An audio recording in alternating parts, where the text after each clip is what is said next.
Hello, ladies. And so this is our very first parenting webinar, and I'm super excited about it. So the topic this evening is going to be how to get your kids to listen more and argue less. Now, I know I'm not the only mom who actually feels this, right? We all do. Yeah. And so we're going to get some great tips today just to be able to use and put into our parenting tool belt. Okay, so the webinar is being put on by my group, Christian Moms Toronto, and I started this group in the fall, and it's been great because people have been able to make friendships and build community.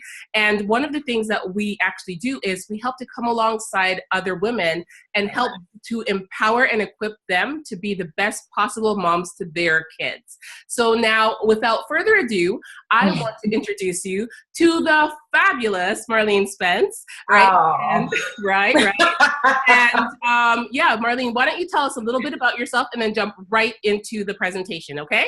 Yes. So, Shar, thank you so much for having me and allowing me to, share all these tips and strategies. It's actually pretty jam-packed, and so sometimes you might have to slow me down because I'm trying to get everything in there all at once. But yes, my name is Marlene Spence. I am a behavior consultant and parenting strategist, and I'm a tired mom. That we all are. Yeah. That's trying and doing their best and trying to share tips so that we could do this thing right together. Okay. That's awesome. Yes. Okay, so we're going to get started. I'm going to share my screen now. And so, Shar, if you could let me know when you can see my screen. Okay, I'm seeing your screen now. Perfect. Okay. And you can see, Yep, everything's perfect. I love it. Great. Okay, so how do you get your kids to listen more and argue less?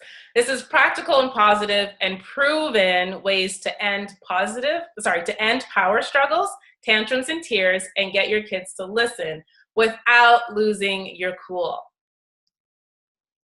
So you are in the right place today if you can relate to any of these videos. So here's our first one.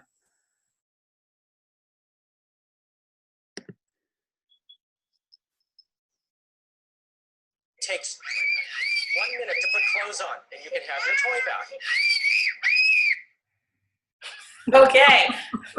Video number 1. If you can relate to that, you're in the right place. Video number 2. Oops.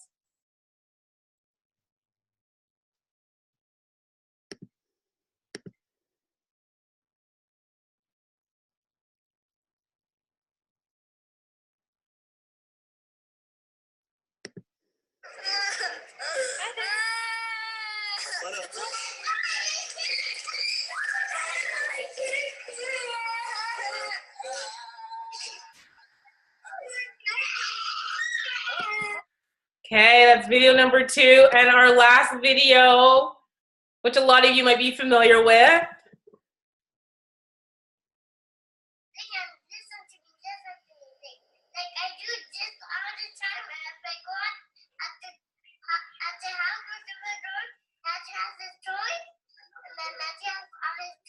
Okay, but I have to yell at you guys.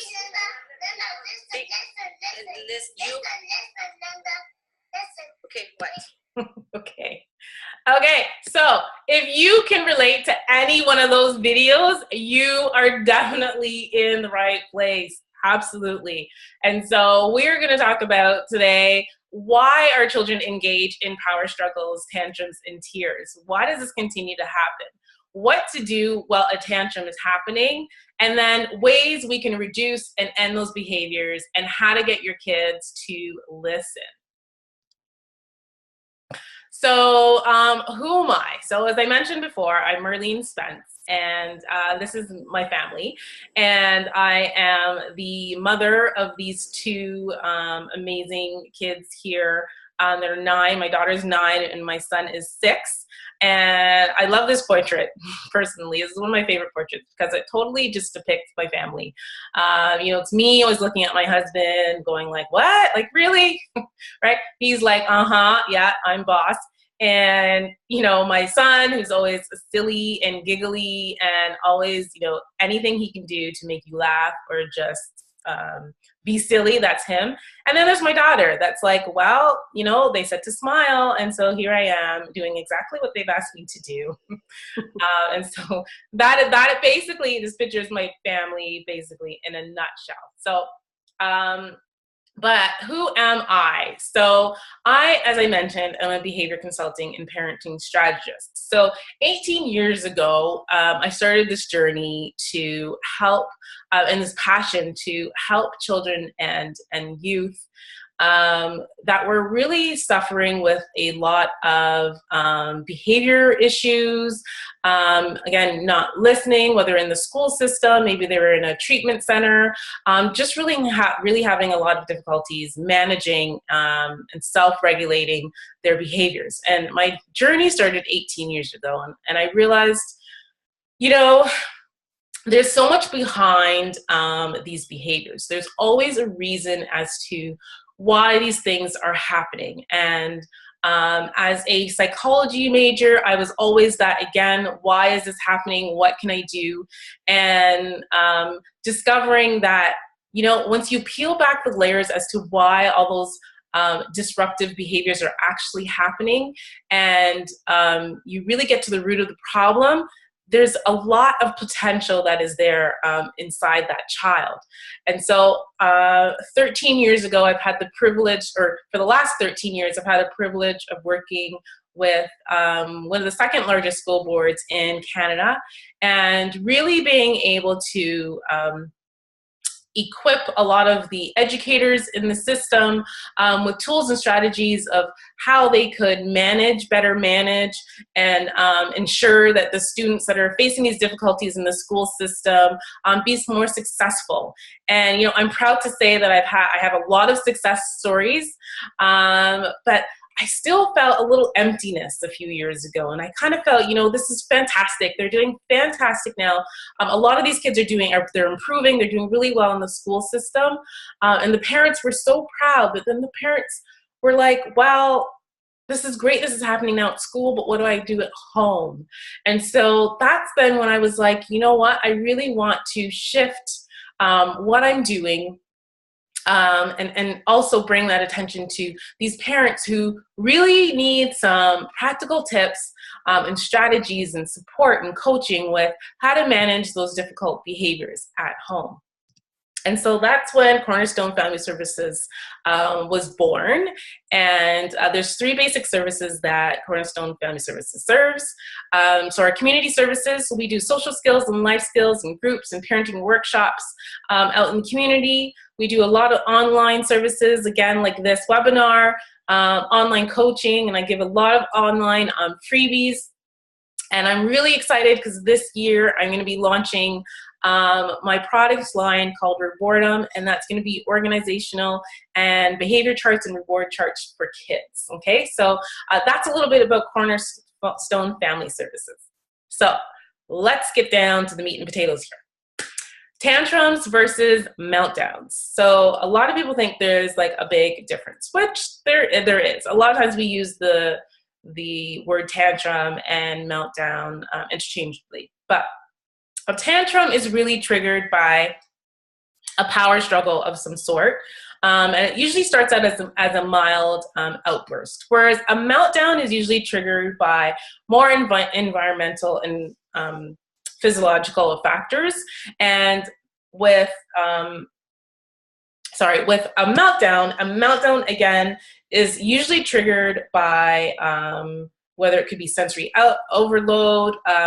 Meltdowns, usually, again, children with autism or special needs often have meltdowns, and those are a little bit harder to deal with. But for today, we're going to be concentrating more on tantrums. So are we still with me? You still with me, guys? Shar? Shar? Yes, I am. Yes, I am. Oh, okay. I just unmuted everybody, so it's not interrupting. Okay, sorry. I was like, oh my gosh. Okay. I've been talking to myself. All right. Oh, we're here, girl. Okay, so take a moment to think about the last time you had a power struggle with your child. It probably wasn't too long ago. For me, it was like an hour before I came on this webinar, right? And so my power struggle was when I told my son it was time to turn off his DS and go take a bath. And so, you know, that was the power struggle. It then turned into a tantrum, right? And then after the tantrum, what normally happens is you have, you know, the tears and the whining and all that. All that usually happens. But why? Why do our kids constantly engage in these power struggles? And it's important, again, I'm all about the why, okay? And so that, again, you cannot effectively help or reduce any problem behaviors without understanding the why behind it. So why do our kids engage in power struggles in the first place? So power struggles are normal around between the ages of 1 to 5 and 2, right? It's normal, again, those terrible 2s, and it really reflects the stage of their development. This is when they begin to perceive themselves as individuals. They realize that they can have a choice. They realize there's a cause and effect when they say something. There's something that will happen afterwards, and that's where they begin to kind of test that. So tantrums are really when you see a child throw a tantrum, it's really their inability to express their feelings with words, and this results in them expressing their feelings without words, right? And so this is, again, where you get you know, the crying, the tears, the whole, you know, dramatic flop on the floor, the rolling around, the arguing. This is kind of where that all happens.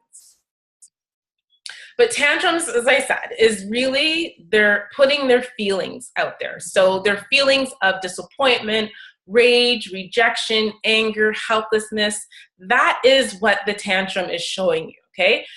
Your child's having that tantrum is showing you they're disappointed. My child having this tantrum because I told him to turn off the DS and it was time for a bath. That is him, you know, saying he is so disappointed, and he's probably feeling helpless, right? Because he doesn't have a choice in the matter. But really the first battle in order to reduce challenging behaviors is understanding that kids require control and autonomy in their environment, okay? And if they don't get the control and freedom that they feel that they need, then they become power drunk, okay? And that is kind of when, you know, things get really difficult. It's their ability to reason. Their ability to reason becomes totally impaired and intoxicated with, no, I don't want to, you can't make me, right? This is where you get the no. You say one thing and it's an absolute no. And you get a lot of defiance, and you constantly have this power struggle where it doesn't matter what you say, you know, they always have some kind of comeback or something, okay? And that's to the point where they've become power drunk. They feel like, so they become power intoxicated and power drunk for 2 reasons. One, it's the only way they know that their needs will be met, or that others will acknowledge that they are important to keep engaging in power struggles. And B, it's an effective way to get out of the things they don't want, okay? So think about that. When your child's engaging in a power struggle, are they saying that, I know that when I engage in this power struggle, it's really gonna get me out of this thing, right? Or are they saying, hey, this is the only way that I know I'm gonna get noticed here. This is the only way that I know that you are going to really hear me out when I engage in this power struggle. And so, again, just another way to put this, So the two more main reasons, again, why we have power struggles, the tantrums, and all those tears is one, to gain access to a person, place, or thing, okay? So this is they want something. They want a person, they want a place, they want a thing. Whoops. And I call this the craving crock, okay? So your child is a craving crock if they want to gain access to a person, place, or thing. The second reason is because they want to avoid a person, place, or thing. Okay, so this is the child, again, that could be anxious with a certain place, or doing a certain activity, doing a certain thing, going around a certain person. And that's who I would call the fearful fox. Okay, and so again, the two main reasons why your child has power struggles are to gain something or to avoid something. So we just covered the reasons why the tantrums happen. Now, what do you do while the tantrum is actually happening? Okay, what do you do when you've asked them to do something and they refuse? What do you do when you feel like you're kind of going back and forth with them all the time, or now it's the tears that are starting to happen? What do you do? Number one, stay calm. Okay, now again, one of those things that is really easy to say, but it's really hard to do. But I can't tell you how effective it is, right? So again, if your child is also doing those power struggles to get a reaction from you, right? Because again, it could be pretty entertaining when that child realizes that they can just say one thing and there you are, flailing your arms and doing all this thing, and they're just kind of standing back going, oh yeah, like I did that. So staying calm is really, really important. And then reduce your talking to 1 to 4 words, okay? So this is not the time to lecture. This is not the time, to a whole spiel about their behavior and how disappointed you are. This is where you're just giving them the clear expectation as to what you need to do. So my example again with my son, telling him he needs to turn off the DS and go take a bath. I'm not, when he's refusing and saying, oh, but mommy, why? Just, and the whole thing is happening, going down. And I'm just going to be saying, turn off DS, bath time. Okay, that's it. Simply saying the expectation. And if that's continuing, going into, oh, can I have 5 more minutes? Can I do this? But she got more time, right? We're not going to go into any of that. It may come to the point now where you're just going to ignore. You're going to say what the expectation is again. You're going to ignore and you're going to walk away so they know that is it. There's no more talking. That's the expectation. And then distract. Okay, so again, this is really good with the younger kids, to be distract. So again, I'll use my example. I could be like, hey, you know what? Do you remember I got you the new bubble bath from Walmart the other day? Remember, you can take a bath with the bubble bath, or something else. So sometimes distracting with another activity or distracting with something else will really kind of stop the cycle of them going into this whole power struggle with you.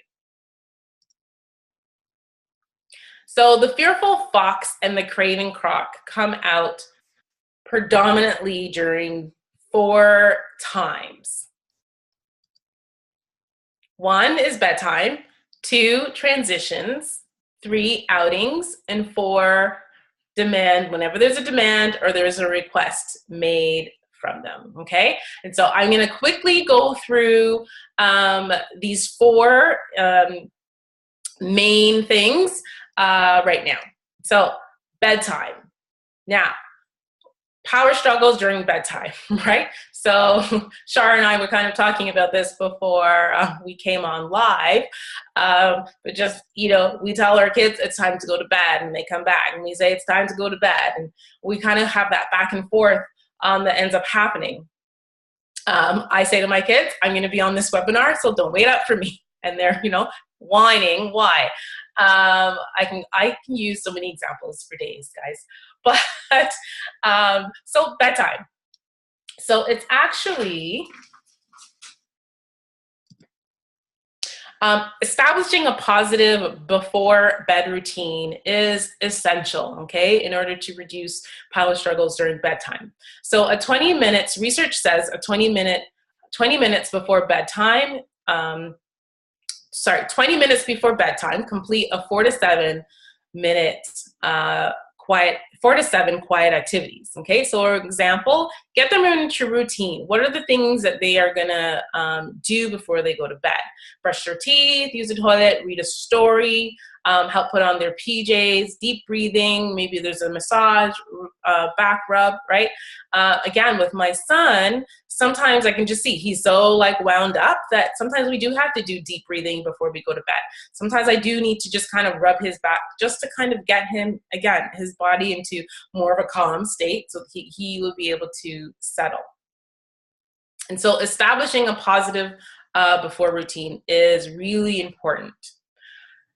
Research also says that sleep-deprived children will equate to emotional, physical, behavioral, and cognitive behavior problems, okay? So people don't realize how important sleep is. So you actually might be experiencing a lot of power struggles and defiant behaviors because they're not actually getting a lot of sleep. And so just their rationale, right? Their cognitive abilities, they're now emotional. Now, again, I don't know about you guys, but I know when I'm tired, like I can get pretty emotional, and it doesn't take a lot for me to become like all emotional and like upset and crying, right? But it's really because I'm tired. So the Ontario Sleep Association recommends that kids aged between 3 and 5 years old require 10 to 13 hours of sleep. And children between the ages of 6 and 12 years need between 9 and 12 hours of sleep. Okay, and so again, is your child getting enough sleep? Because that could be, again, the reason why a lot of these tantrums and stuff are happening. The next one is transitions, okay? So what I mean by transitions is moving between, when they have to move between tasks. So again, me having to move my son between playing a video game and then having to go take a bath, shifting attention from one thing to the next, changing activities throughout the day.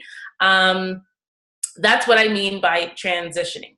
So how do you prevent tantrums during transition times?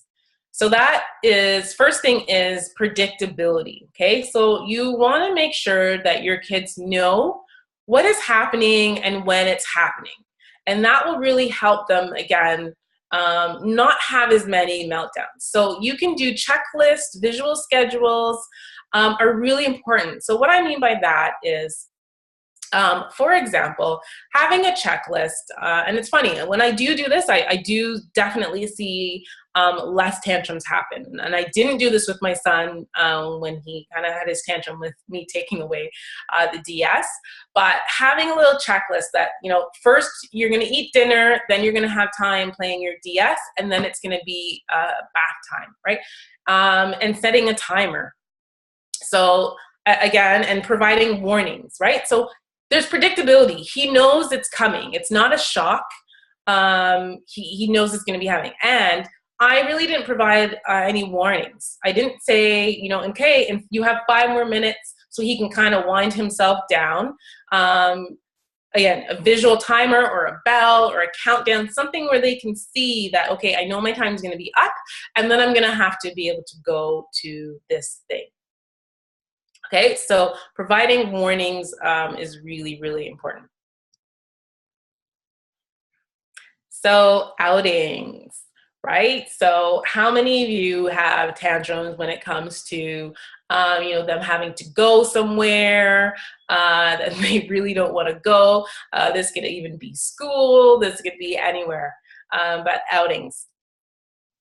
So First thing that I would recommend is something called pre-teaching and accompanied with reinforcement, okay? So rewarding. So pre-teaching or priming, that is preparing for upcoming activities, preview an event before it happens, and help the child know what to expect, feel, in order to be comfortable in that environment or event. So another example that I have of myself would be church. Okay. So, especially when, they're a little bit better now, but when they were younger, sometimes they would go to church and, it's nothing new. We go every Sunday, and sometimes I just felt like the behavior in church was just totally like out of control. And so, we began to practice, and I really told them what I was expecting them during praise and worship, what they should need to be doing, preparing them again for this is what's going to be happening. This is what happens first. While we're doing this, this is what you should be doing. This is how you should be sitting. This is, when you're standing, you're not leaning over on the other person beside you, you're standing. And so pre-teaching, letting them know what's going to be coming up or how to even, what to do while they're in that environment. Another example I have was last year when my kids went to their first funeral. And again, so that was preparing them for what to expect at the funeral, what it's going to be like, realizing, letting them know it's going to be a really sad, event, things not to say, things to say, knowing that, Auntie so-and-so might come and want to pinch your cheeks or something, right? What do you do? How are they going to handle those situations? Those are things that you could make sure that you kind of practice, okay? And sometimes it's not just telling them, it's actually modeling and practicing with them before they go to that event. So teaching new skills, shaping. So teaching new skills and putting them into smaller steps, and then breaking down big tasks into smaller chunks, okay? So again, just helping them with something that they think is really hard to accomplish, and really just making sure you break those down into smaller steps. So errorless learning is another one, and this is ensuring, I just realized I think my slides are a little messed up, but it's okay. So this is also part of a request when there's a request made, when you make a request to your children. So errorless learning. So ensure the child always responds correctly. And it's good for children who don't easily learn from mistakes. So a good example for this would be telling your kids what the answer is that you were expecting, or what is the behavior you were expecting. So for example, me saying to my son, it's time to turn the DS off, him whining and complaining, and then I would say, okay, mommy, I will. Okay, so I say what I want him to say, and then he will say, okay, mommy, I will. And I'll be like, oh, that's awesome. I'm so glad you're willing to do that. Okay, so sometimes giving them the words that you want to hear and having them say it, and then praising them for say it, and again, it's one of those things that you're like, oh, really? But it really works, okay? It will definitely reduce those tantrums. So tasks and demands. Whenever you ask your child to do something, whenever you tell them to do something, results in tantrums and tears and I don't want to. So first thing would be to praise and reward, okay? So I always stress focus on the positive. A lot of times it's so easy as parents to get caught up with always addressing the things that they don't do, but really taking the time to focus on the things that they are doing, right? And really praising them for it. So, the times that my son does go upstairs with no problems, I'm like, wow, that was amazing. I didn't even have to tell you to go take a bath, and you went up there and did it, right? So again, acknowledging all those positives when they do happen, so that the positives are more than the negatives, and you'll see you'll get less defiant behaviors like that. Be consistent. So what happens when they do talk back? What happens when there is a tantrum, right? So again, and I hate to say it, is that, you know, as parents, a lot of times when our children are having these tantrums, there is some responsibility that is put on us, okay? And so again, they continue to engage in these tantrums because they know it's working for them, right? They know that it's making them avoid what they want, or get out of something that they want, or be able to get something that they want, right? So after the tantrum, right, if you say, you know what, okay, fine, forget it. Then that's like, this is awesome, it's great. Because I didn't really, you know, I didn't want to sit at the dinner table like anyway, so I got out of that, and that's fantastic. So it's so important to be consistent with what you're doing. So even the steps that I told you, if you're really going to ignore, then it's really important that you're really ignoring, right? The negative behavior. So increase structure and predictability, which is what I had also mentioned before. And again, it's along the same lines. Let them know what is expected, right? When they have chores to do, you know, you can't spring that on them in the middle of them, you know, playing outside or doing something that they really like, right? Let them know when it's going to be happening. You know, a lot of times you might have the child that's having a tantrum because, you know, they want something. They want the cookie. They want to be, you know, they want to play the board game with you. They want to do all these things. But sometimes when you just put it in a schedule, so they know, okay, you know what, we're going to have breakfast, and then, you know, mommy's going to work out. And then after I work out, that's when we're going to play the board game together. Sometimes they just need to know when in the day is it going to happen. If I don't know when it's going to happen, I'm just going to nag you all day until it does happen. And again, being able, as children, being able to even visually see that is so more powerful than just all the verbal sometimes. And of course, offer choices. So this goes back to when I said that our kids can get power hungry, right? And all they see or all they want to say is, no, I'm not going to do that.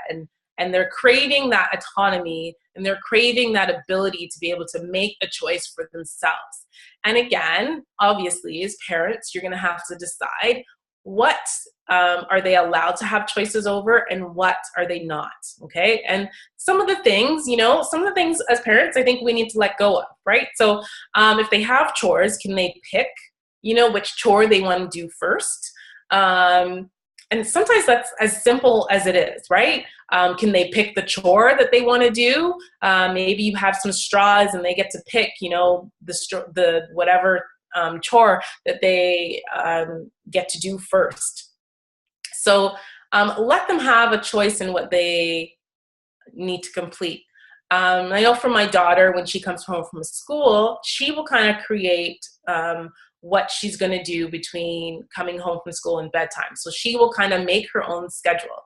So she'll say, okay, you know, today I want to watch TV for 30 minutes, then I'm going to do my homework, and then I'm going to eat dinner, and then after that, take a bath and bedtime, right? So again, you have to know your child. So I know with that, she feels so empowered. Doing homework is not an issue because she's kind of placed it in, you know, where she's going to do it. And again, you have to know your kid, and you have to be that strategic, because my son, that probably won't work. But again, right, letting him know if we were able to, going back to chunking things that look big into smaller steps, right, then they're more willing to do that. And if they can sometimes choose what the steps are, again, they feel that sense of empowerment. And this is what I mentioned already, adjust the difficulty of the task. So breaking down big tasks into smaller chunks. Hey, and another example, so I have of this would be, I'm using my son a lot, which is horrible. He's a fantastic kid. I just have a lot of examples for him.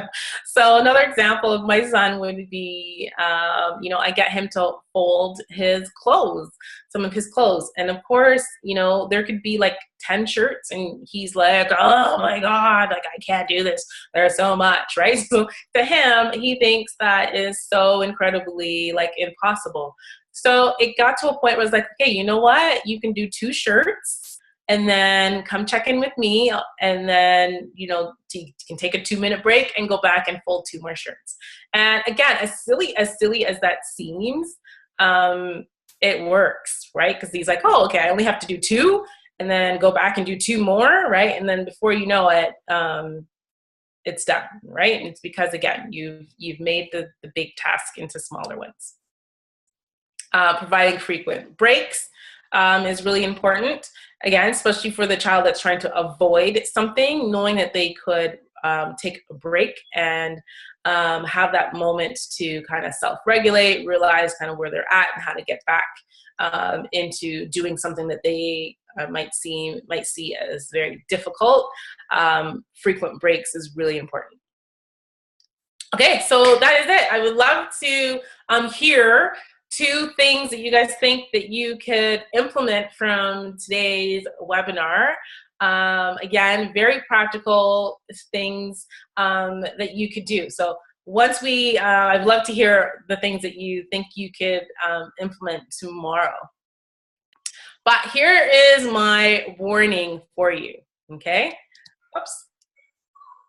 This is not magic, okay? Now, you might try something and be like, oh my gosh, Marlene, like it doesn't work. You are working with another human being and you are changing something that they've been doing and has been working for them for a very long time. So again, it is so important to be consistent with what your plan of action is and really stick to it. So whatever 2 strategies that you have chosen, okay, it's not magical. It really takes you to be consistent. And even when you think, okay, yeah, it's working, I don't need to do it anymore, continue to do it. So for those that are looking for more support, I do offer an online course called Behavior Change. And this is for parents who want to know how they could tackle tantrums, aggression, and defiant behavior in 10 days without them having to nag and brag or feel like, you're so inadequate because you're so confused and frustrated with what to do. So this online program that I have is broken down into 5 really easy modules. Again, it was designed for the really busy parent, like all of us are, right? We don't have time to sit and do these modules that are going to be like hours long. So the longest module that's here is, I think, like 35 minutes. Okay, and so but yeah, this will, in 10 days, be able to equip you with an effective plan as to what you're going to do when you experience those defiant and problem behaviors. And again, so I talked about, how do you know if your child's a craving croc or the fearful fox? And so there's an assessment and stuff that takes you through how to determine which one your child is. So it's pretty cool. Then I have a lot of bonuses. So I do have private, once you are in the program, there's a private community where I do live Q&As. You'll be given a behavior action plan template, okay? And so this is very similar to if you were to go to a behavior therapist and pay thousands of dollars for, their whole write-up and summary. There's a template where you, with all the information that you've gathered, you enter in the information and there you go, you have it yourself.